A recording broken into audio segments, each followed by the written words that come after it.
copy of your resume and cover letter in front of you as you go through this video recording. I'd like to begin with why you want to write a resume.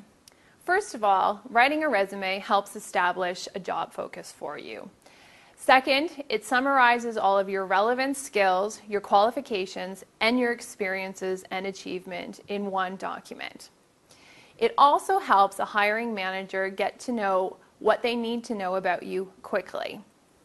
Finally, a resume is meant to get you an interview for the job you're looking for.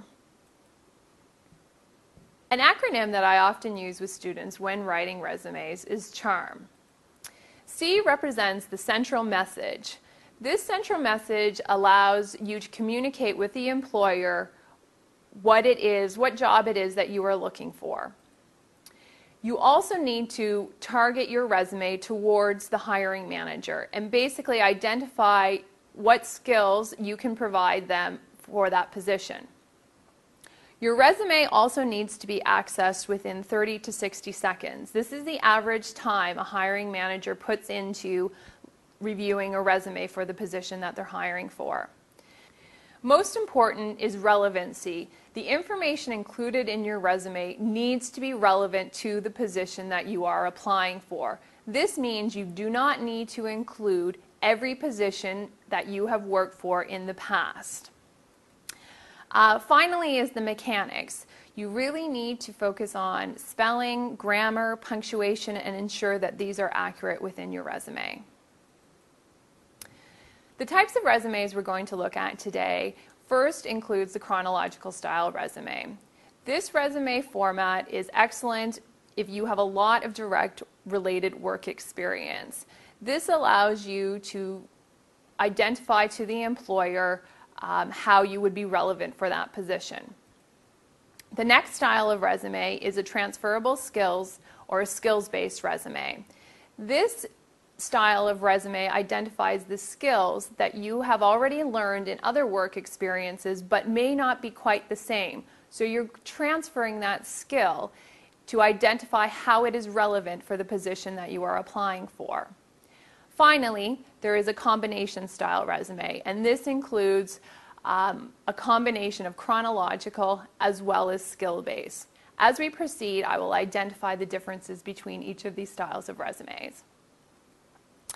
First, let's look at the frameworks or the headings for the styles of resumes. There's a slight difference between chronological and transferable, notably demonstrated skill sections within the transferable skills. This section is not usually included in a chronological. However, if you want to do a combination resume style, this is where you would include both a demonstrated skill section in the same headings as the chronological one.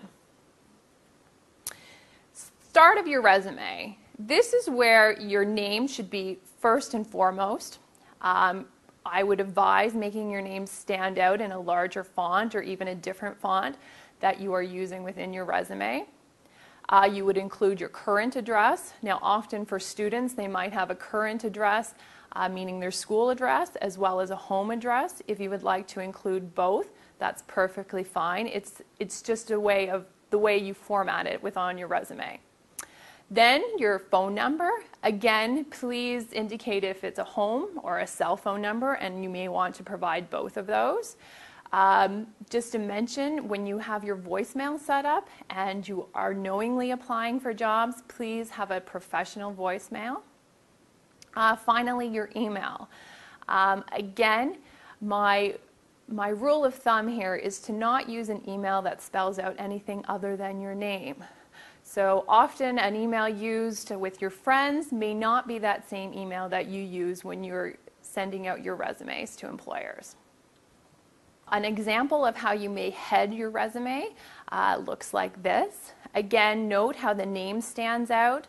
There's a telephone number, your address, and an email. This is where you get to be creative with your resume. There is no one format. There is no right or wrong. Be creative, but again, include all of the relevant pieces of information. Next is a career objective.